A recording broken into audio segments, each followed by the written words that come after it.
Pertama-tama saya mengucapkan terima kasih untuk Mas Sita yang sudah berkenan hadir di hari Sabtu ya untuk kemudian berbagi ilmu, berbagi pandangan mengenai isu yang saya kira menarik ya hari ini mengenai celebrity culture. Tapi sebenarnya itu istilah yang terlalu rumit. Hari ini kita akan membahas mengenai bagaimana sih sebenarnya gosip-gosip selebriti gitu ya. Dan mungkin pertanyaan besar tentang kenapa sih kita itu tertarik terhadap seseorang yang namanya selebriti itu kenapa gitu. Dan mungkin juga mulai mengulik, mempertanyakan lagi kenapa mungkin Bapak Ibu, teman-teman semua gitu ya, getol ingin tahu sebenarnya apakah sebenarnya di video berapa detik yang lalu itu memang si artis G atau bukan gitu ya. Jadi itu akan coba kita bahas hari ini gitu. Presentasi saya judulnya Memuja Ketenaran Merayakan Skandal ya, menyoal budaya selebriti di era digital. Next. Presentasi saya akan terbagi menjadi 3. Yang pertama membahas mengenai bagaimana perkembangan dan kemunculan dari celebrity culture di global dan kemudian bagaimana di Indonesia. Kemudian berfokus tentang gosip dan skandal ya di selebriti. Kenapa kemudian kita sangat tertarik terhadap isu gosip dan apabila ada sesuatu hal yang buruk gitu ya. Sebenarnya kan buruk terjadi pada selebriti, ada ketertarikan dan rasa ingin tahu gitu ya yang kadang itu mendorong kita untuk terus mengikuti berita. Itu sebenarnya kenapa? Gitu. Dan yang ketiga kita akan membahas sedikit mengenai selebriti di ruang digital, gitu, terutama dengan kehadiran Lambe Turah ya dan fenomena seperti Atta Halilintar dan teman-temannya. Oke, langsung saja ke penjelasan pertama. Oke, selebriti. Mungkin yang harus dipahami sebelumnya adalah apa yang kita pahami mengenai seorang selebriti gitu. Apa sih selebriti? Orang yang terkenal gitu ya. Masyarakat memahami selebriti sebagai sebuah keseharian ya, lauk pauk tempe tahu. Artinya tidak ada yang kemudian menanyakan kenapa saya harus tertarik gitu dengan orang-orang yang sangat kita anggap luar biasa ini gitu. Yang sebenarnya kalau kita kulik lebih dalam, jadi sebenarnya apa sih yang hebat dari seorang selebriti? Bayangkan ketika Anda membahas dengan orang terdekat Anda, apa hebatnya Syahrini misalnya, gitu ya. Ada dalam sebuah diskusi yang objektif, katakanlah dengan seorang, misalnya kita membahas seorang ilmuwan yang berhasil menemukan vaksin corona katakanlah di AstraZeneca kemarin atau Pfizer gitu. Orang-orang ini yang kemudian memiliki peran yang sangat signifikan terhadap dunia, yang membebaskan kita dari era pandemi, tapi tidak ada yang tahu namanya siapa. Tapi kita semua tahu misalnya isu yang menjerat artis siapa, Nikita Mirzani misalnya, apa gitu. Artinya sebenarnya prestasi apa yang diberikan oleh selebriti untuk dunia sehingga pantas kita sebagai orang umum itu kemudian untuk memuja gitu. Nah, ada seorang ilmuwan sosial bernama Daniel Boorstin yang mengatakan bahwa selebriti itu adalah orang yang terkenal ya karena dia terkenal gitu. Jadi ya semakin terkenal jadi terkenal. Tidak ada atribut atau karakter yang signifikan yang kemudian bisa diberikan kepada seorang selebriti. Next. Artinya apa? Bahwa orang-orang yang kita anggap sebagai selebriti, orang-orang yang kita anggap terkenal ini adalah sesimpel orang-orang yang sangat sering tampil di media. Orang-orang yang kemudian mendapat perhatian media sehingga kita berpikir bahwa mereka adalah punya hak ya dan pantas untuk kita beri perhatian. Dan hal yang paling hal yang paling penting adalah selebriti ada di mana-mana sekarang. Kita melihatnya di berbagai macam sudut. Anda ke warung kopi, di sana ada foto seorang artis endorse kopi, misalnya produk kopi. di media sosial ada berbagai macam anak muda ya yang saling sikut menyikut satu sama lain, saling berebut untuk mendapatkan predikat selebriti dimanapun gitu ya. Dan ini di luar dari pandangan umum menyatakan bahwa isu tentang selebriti itu sebatas pada kaum perempuan ya, bahwa isu tentang selebriti adalah lingkup feminim yang kemudian tidak ada urusannya dengan laki-laki. Tapi perbedaan yang jelas sebenarnya adalah bahwa nanti kita akan sedikit kita bahas bahwa selebriti itu sebenarnya sudah ada dimanapun gitu ya, baik tidak memperdulikan gender, kita semua berhubungan ya dan memiliki ketertarikan yang sama dengan sosok selebriti ini. Sebagai contoh misalnya, kalau misalnya Anda suka membuka portal berita tertentu ya, misalnya portal detik.com atau kompas.com, kemudian Anda lihat berita paling populer. Berita paling populer di situ biasanya ada 5 berita paling populer.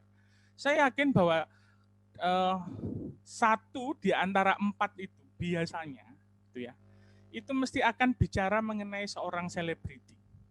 Katakanlah pada hari ini ada isu kasus seorang anggota politisi yang terkena corona misalnya, kemudian ada pertempuran misalnya perang misalnya Armenia dan Kazakhstan gitu ya, atau isu-isu sosial politik yang besar. Tapi kemudian ada salah satu di bawahnya adalah yang paling banyak dibaca bahwa Kiwil menikah lagi.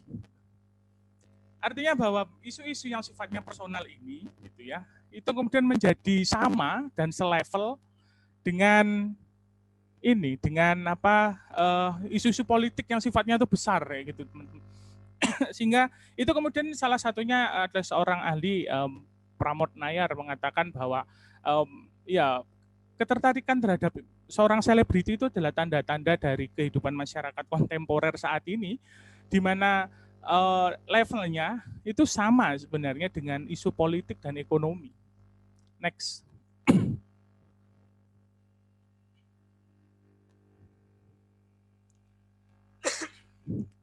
Dan pembahasan mengenai selebriti saya pikir penting ya untuk kemudian mengulik, karena bagaimanapun tidak bisa dipungkiri bahwa yang dinamakan dengan selebriti adalah tanda kutip ya dewa-dewa baru dalam masyarakat ya, dalam budaya masyarakat. Dan saya pikir saya tidak berlebihan karena anak-anak kecil pun anak-anak SMP, SMA kemudian memiliki mimpi-mimpi gitu ya, yang kemudian berubah. Kalau misalnya 3 dekade lalu ditanya kamu ingin jadi apa, saya ingin jadi dokter, saya ingin jadi insinyur gitu ya. Sangat feodal ya. But yang kita lihat sekarang sangat berbeda lagi ketika Anda ingin jadi apa, saya ingin jadi YouTuber, saya ingin jadi selebgram gitu. Dan itu sering banyak dilakukan. Bahkan Gibran ya pada waktu dia melakukan kampanye mengatakan seharusnya ada di SMA itu ada satu penjurusan lagi, katanya penjurusan untuk membuat konten. Gitu. Artinya bahwa popularitas ya yang kemudian dapat dikonversi menjadi keuntungan finansial di Instagram. Misalnya Anda jadi terkenal, kemudian di-endorse oleh produk, kemudian terkenal. Itu sudah mimpi semua orang gitu, hingga saat ini. Next.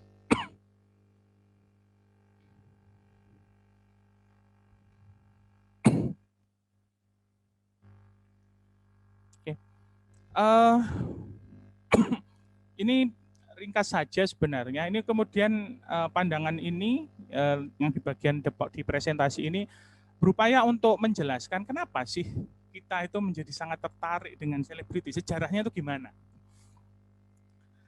Yang ingin saya sampaikan paling utamanya adalah sebenarnya ketertarikan terhadap seseorang yang tampan, cantik, pintar menyanyi, populer gitu ya.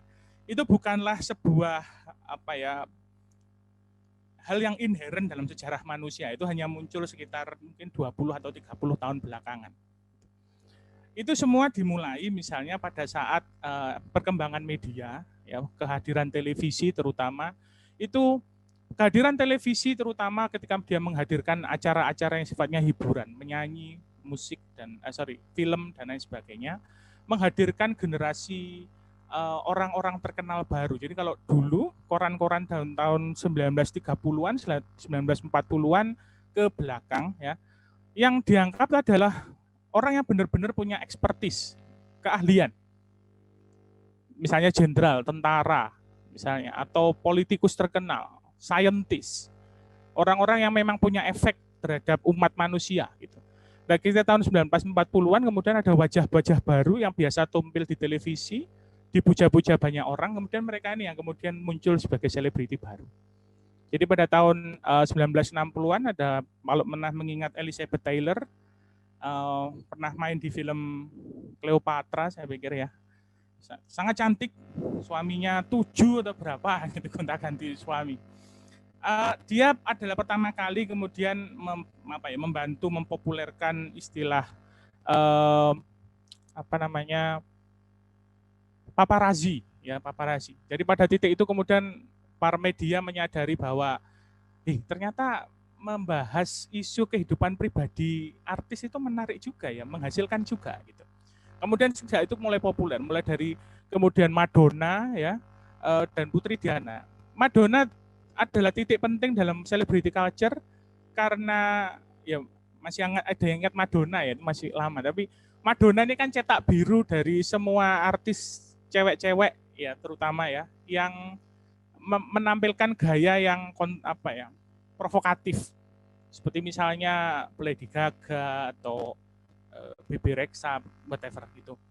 Itu semua bisa dikembalikan ke Madonna. Dan apa hebatnya Madonna dalam konteks celebrity culture? Madonna dengan senang hati gitu membuka semua hal tentang dirinya kepada media itu, untuk kemudian memastikan bahwa dia dikagumi dan menjadi pusat perhatian. Walaupun yang dia sampaikan itu sangat kontroversi pada waktu itu. Kemudian kehidupan Putri Diana menjadi bukti bahwa ya, intrusi dari paparazi, isu tentang privasi itu menjadi isu yang mungkin berbahaya. Ya, walaupun masih dalam banyak perdebatan ya, tapi ketika Putri Diana meninggal di terowongan itu kan konon karena ada paparazi yang memotret, kemudian flashnya membutakan mata supirnya sehingga kemudian mobilnya terbalik. Putri Diana dan siapa? Adnan Khashoggi ya, putranya Khashoggi itu kemudian meninggal di mobil. Dan yang mungkin yang terakhir, kita masuk ke era yang digital ini ya. Ada nama James Charles, itu mungkin yang teman-teman yang mahasiswi mungkin lebih kenal ya. Seorang fashion juga ya. Yang dia kemudian memperkenalkan sebuah konsep yang dinamakan tea account atau akun teh, karena asik kayak ngeteh. Intinya adalah jadi James Charles ini seorang selebgram juga, pokoknya dia YouTuber, punya sebuah konflik dengan seorang YouTuber lain, Katy siapa gitu ya. Kemudian itu menjadi sebuah perdebatan yang dinikmati gitu. Konflik dan skandal ini dinikmati oleh banyak YouTuber, dan kemudian muncul banyak akun-akun baru yang kemudian itu menjadi hampir sama dengan lambe turah. Gitu. Jadi ini adalah sebuah ekosistem ekosistem celebrity culture yang baru. Next.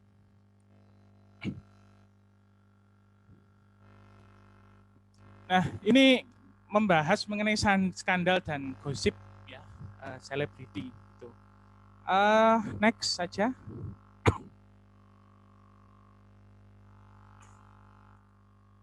Ya, skandal merupakan bagian yang tidak terpisahkan dalam konteks selebriti, terutama selebriti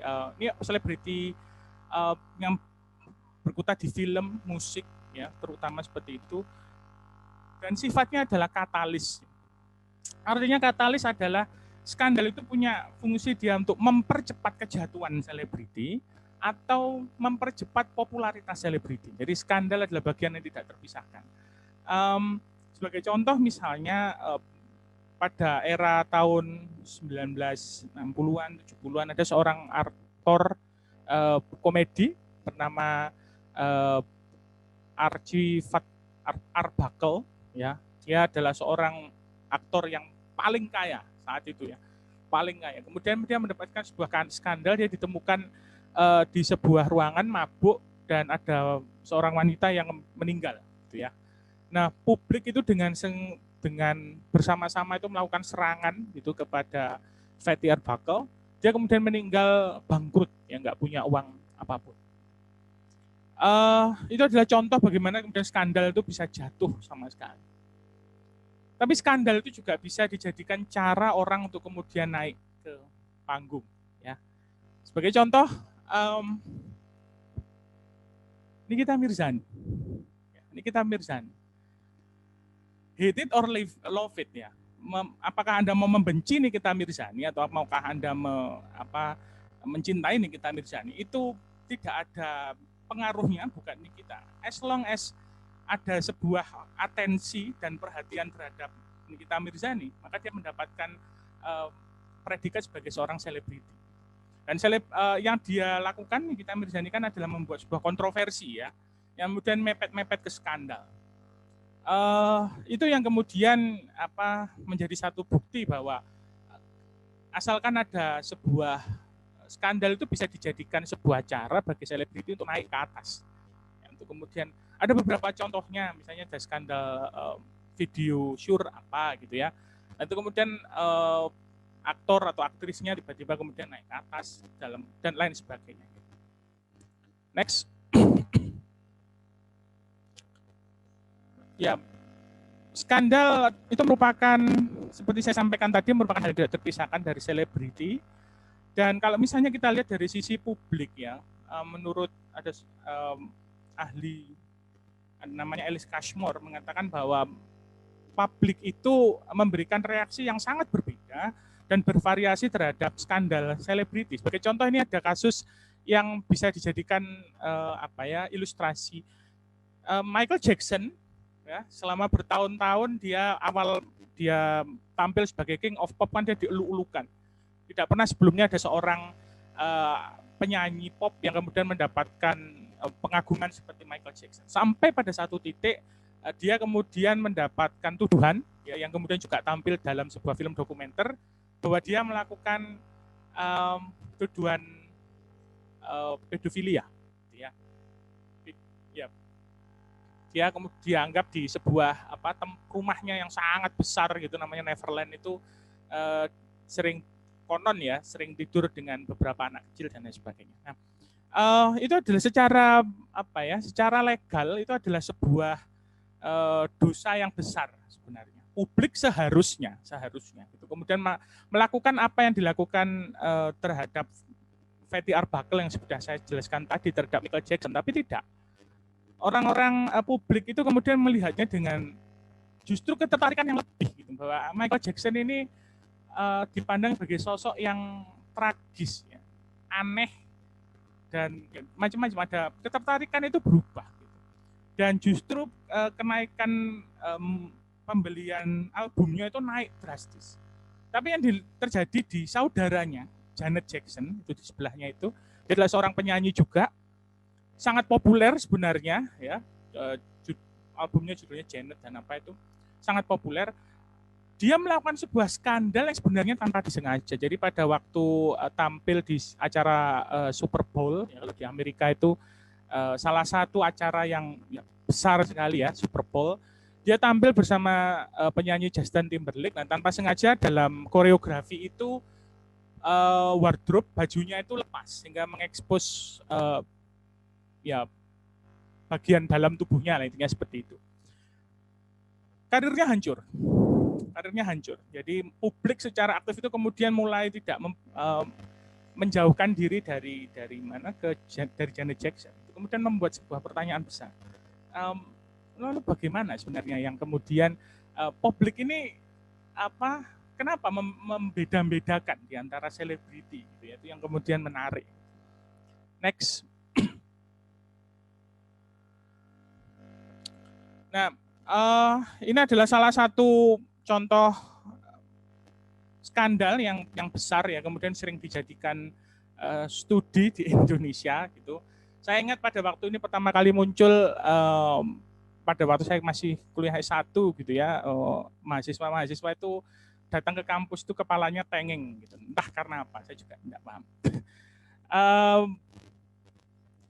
Ini kasus yang cukup menarik ya. Bayangkan bahwa pada saat skandal antara Ariel, Cut Tari dan Luna Maya ya.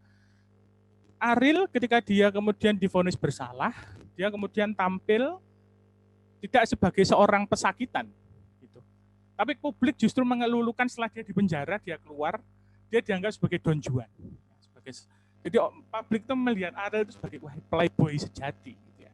Dia kemudian berhasil membuat Noah tampil, dan stasiun televisi yang sebelumnya sangat anti terhadap artis-artis bermasalah itu dengan senang hati menerima Ariel. Dia tampil sebagai juri di acara apa itu.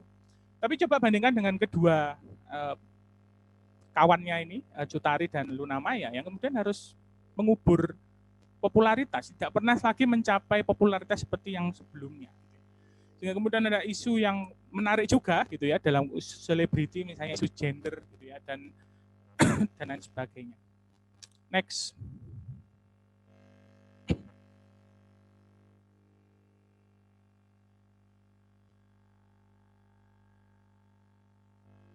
Ya. Ini mungkin beberapa penjelasan ya mengapa publik sangat tertarik dengan selebriti gitu. Yang pertama, kenapa kita tertarik dengan skandal dari selebriti ya, menurut Pramod Nayar, skandal seperti itu membuat kita itu merasa bahwa selebriti itu dekat, terutama bahwa selebriti yang kita anggap sebagai dewa itu ya, yang kaya raya, populer gitu ya, yang tindakannya kemudian seakan-akan patut kita perhatikan di layar YouTube atau di acara infotainment gitu. Ketika ada skandal kita, oh ternyata dia sama saja kayak kita ya. Dia bisa bercerai, dia bisa berkonflik ya, dan lain sebagainya. Itu menurut Nayar. Sehingga ketika kita melihat selebriti itu mengalami konflik, kita menimbulkan sebuah simpati. Karena selebriti yang seperti itu dia akan nampak lebih manusiawi. Tapi kalau menurut pandangan Elizabeth Bird ya, mengatakan bahwa skandal itu memunculkan kenikmatan ya dari dua respon yang sangat kontradiktif. Jadi kita tuh melihat skandal itu antara ketertarikan dengan jijik gitu ya. Ya Allah, astagfirullah. Kok ada orang kayak gitu. Tapi kita tidak bisa berhenti untuk mengikuti cerita itu tidak bisa gitu ya. Dan yang terakhir menurut Alice Cashmore, saya pikir ini yang kemudian cukup menarik ya. Menurut Alice Cashmore, kita itu melihat selebriti itu sebenarnya merupakan perpanjangan tangan, perpanjangan dari film ya, atau opera atau apapun drama yang sebenarnya mereka mainkan. Artinya ketika kita melihat selebriti, kita expect ada drama di sana. Gitu. Jadi kalau kita melihat infotainment, sebenarnya kita tuh ketertarikan kita sama seperti menonton film. Kita menginginkan sebuah konflik itu naik gitu. Kemudian pada satu titik ada resolusi, kemudian turun happy ending. Itu yang menurut Alice Cashmore seperti itu. Sehingga akhirnya masyarakat tidak bisa melepaskan diri dari cerita-cerita konflik dan skandal yang dialami selebriti. Dan yang menarik lagi juga dinyatakan bahwa sebenarnya masyarakat itu butuh cerita tentang selebriti, konflik dengan selebriti. Karena apa? It makes us feel better. Itu merupakan melihat konflik ya. Terus kemudian bahasa Jawanya itu nyacat ya, menghina selebriti gitu ya. Ya Allah, jangan sampailah kita seperti itu. Itu adalah cara dari masyarakat awam untuk cope sebenarnya dengan kondisi kita gitu ya, yang mungkin kekurangan dari finansial misalnya, dari sosial dan lain sebagainya gitu. Dengan kita melihat orang lain atau artis yang kaya ternyata jatuh gitu, kita bisa feeling better of ourselves gitu. Jadi mungkin itu salah satu penjelasannya. Next.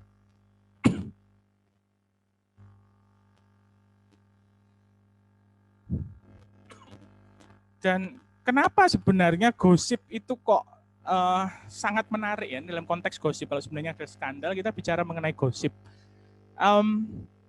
Gosip kan fungsinya sama seperti teori konspirasi ya sebenarnya. Artinya gini, gosip itu kan menciptakan ruang atau kebebasan bagi kita untuk berasumsi dan berspekulasi. Artinya misalnya gini, ada seorang artis yang kemudian sudah berkeluarga, kemudian ditemukan sedang berjalan berduaan di sebuah mall gitu dengan artis yang sebenarnya juga sudah berkeluarga. Itu yang kemudian infotainment akan menggunakan apa yang disebut sebagai pengubahan antara retorika fakta menuju ke retorika ketidakpastian ya. Artinya retorika fakta dua orang berjalan bersamaan.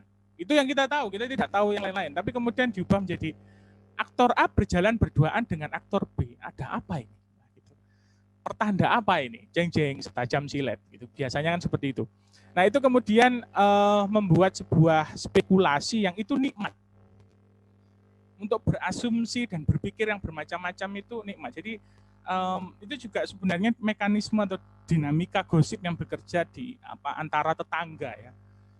Jadi tidak sangat sebenarnya ketika kemudian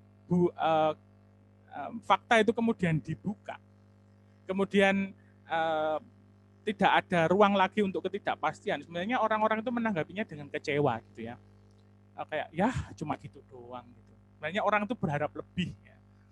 Nah itu kemudian membuat kita menjadi sangat terikat, mata kita seperti kayak dilem ya, di layar televisi saat ada acara infotainment. Next.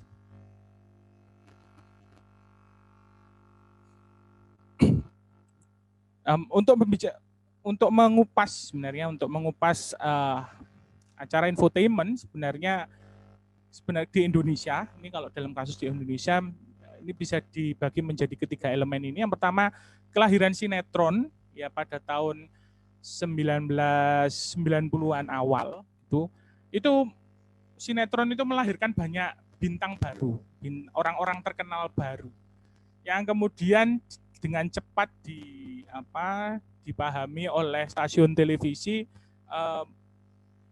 bahwa pendapat mereka, cerita mereka itu ternyata yang berada di luar sinetron itu bisa dijual.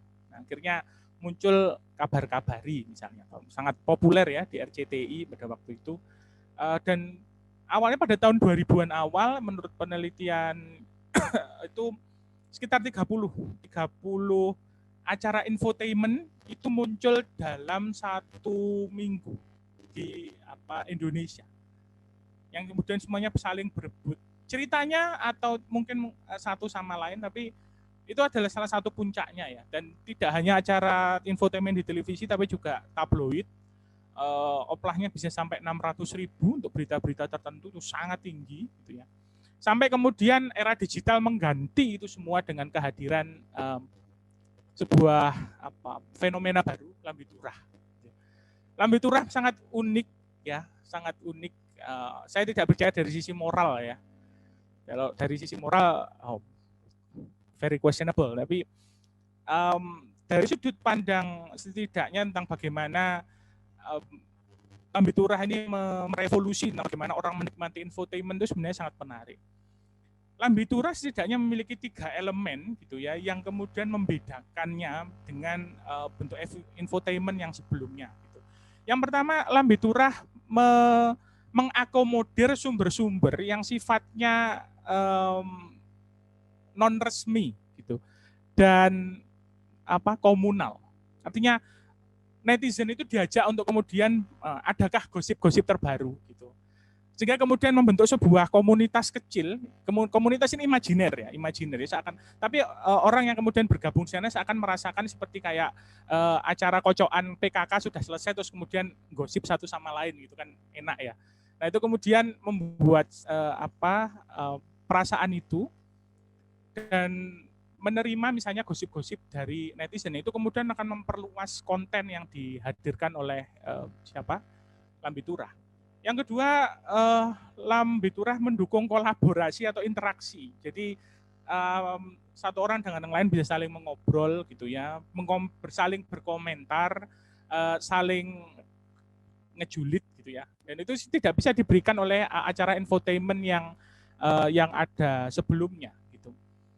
Dan yang terakhir sebenarnya kekuatan utamanya adalah lambe turah karena dia berada di level digital, di dunia cyber, di mana mungkin ada isu anonimitas, ya. Kemudian di luar keterbatasan stasiun televisi. Jadi kalau infotainment di televisi kan terkenal untuk kemudian menutup-nutupi beberapa elemen tertentu dari skandal, ya. Untuk kepentingan dari televisi itu sendiri tentu saja misalnya. Dan lain sebagainya. Tapi kalau di Lambe Turah, orang kemudian bisa menemukan tempat di mana isu itu bisa berkembang bebas dan dibicarakan tanpa batas gitu, seakan tanpa batas. Dan ini kemudian membuat sebuah ruang baru, ruang publik baru, albeit tidak ideal ya, tidak ideal, karena membahas tentang isu personal rahasia seseorang gitu. Tapi kemudian menarik nih siapa si Lambe Turah ini. Next. Ya, untuk membahas Lambe Turah memang tidak bisa dilepaskan juga tentang bagaimana kehadiran selebriti baru ya di dunia cyber gitu. Next.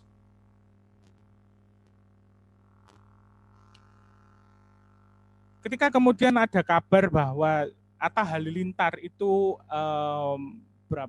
memiliki duit itu hampir 44,8 M, yang kemudian akan terus bertambah, kalau nggak salah dia sudah mencapai berapa juta follower gitu ya dari akun YouTube-nya.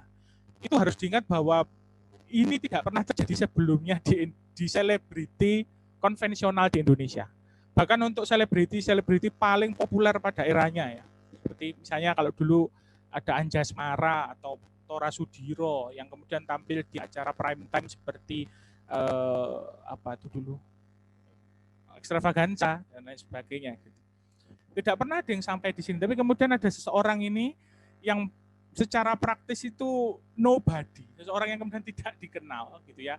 Dia mendapatkan predikat sebagai seorang selebriti, dicari-cari banyak orang ya, dan bisa menghasilkan uang sebanyak itu. Artinya ada perubahan yang signifikan tentang bagaimana produksi selebriti di global sebenarnya ya. Next, salah satu yang paling paling utama ya, ini di next saja, terlalu panjang nanti. Ya, salah satu elemen yang paling utama saya pikir dalam pembentukan selebriti digital ya adalah hilangnya fungsi dari media untuk memberikan predikat sebagai seorang selebriti. Artinya seperti ini. Katakanlah sekitar 40 atau 50 tahun yang lalu Anda adalah seorang pemuda atau pemudi, suara Anda bagus, wajah Anda ganteng, tapi rumah Anda kebetulan ada di Trenggalek ya, atau di wilayah yang agak masuk lah, Gunung Kidul atau di mana gitu. Seandainya Anda tidak memiliki akses terhadap siapapun yang ada di Jakarta, pemilik label misalnya industri rekaman atau stasiun televisi, Anda tidak punya kekuatan itu, ya selamanya Anda tidak akan bisa untuk kemudian menjadi selebriti ya dengan level seperti ini ke Ardila atau siapa. Itu akan susah. Karena media pada waktu itu punya media yang sama, maksudnya ada stasiun televisi, koran, ya, radio, yang kemudian memiliki hak penuh untuk memberikan kekuatan siapa yang akan saya liput, yang berarti akan punya kekuatan untuk menjadi selebriti. Tapi sekarang kan berbeda ya teman-teman. Anda mau di Trenggalek, mau di Gunung Kidul, asalkan punya internet, punya digital, Anda punya akun YouTube, Anda bikin suara Anda gitu ya, rekam, lah sudah sangat populer. Ada ribuan, mungkin ratusan ribu contoh itu yang ada di dunia, dan di Indonesia pun contohnya banyak. Ada seorang pemain gitar terkenal ya, yang jadi dia cuma main gitar di pojok ruangan gitu sama kopi di gelas belimbing gitu sama rokok, namanya Alip Bata akunnya di YouTube. Itu sangat populer 3,2 juta follower ya, dan itu banyak diliput oleh banyak akun luar negeri. Dan itu tidak terbayangkan sebelumnya. Ya. Dan sekarang dengan adanya internet, semua orang bisa mendapatkan menjadi selebriti. Dan yang utama ada perubahan yang signifikan juga, yaitu dengan kehadiran internet ini, tapi yang dinamakan dengan selebriti sekarang tidak sifatnya apa ya, bisa diam publik yang menyukai selebriti ini tidak tunggal gitu loh. Maksudnya sebagai contoh kalau misalnya kita lihat di orang-orang mengeluh-elukan ketika misalnya siapa penyanyi zaman dulu Queen ya, Freddie Mercury itu. Artinya kebanyakan orang lah yang itu kemudian mengikuti atau menikmati lagu-lagu Queen. Tapi sekarang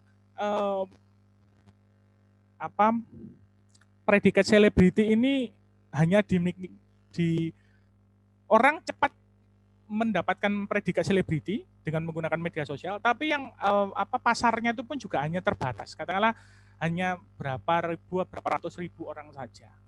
Sementara yang lain tidak. Sebagai contoh misalnya ada yang seorang selebriti yang terkenal, tapi hanya dalam lingkup pemain game misalnya, yang suka main Twitch, suka nonton Twitch atau yang main game itu mengenal yang namanya seperti Ninja atau Dokter Disrespect, tapi ya orang lain yang tidak main game ya itu siapa gitu. Dan itu kemudian banyak muncul dari berbagai macam elemen ya.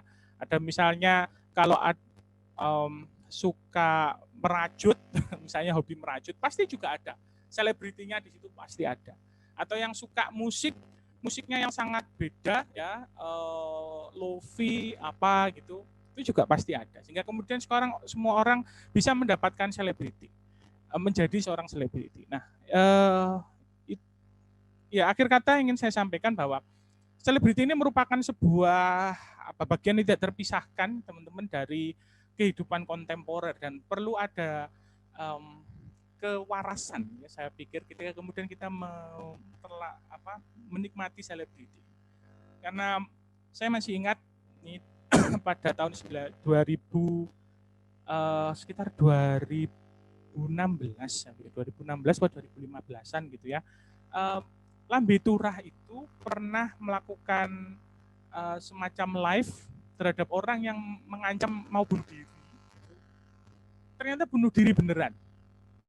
Saya nggak ngerti itu beneran apa tidak ya, tapi yang jelas berita berikutnya pada seorang yang kemudian ditemukan bunuh diri di rumah kosong dengan apinya menyala di depannya gitu.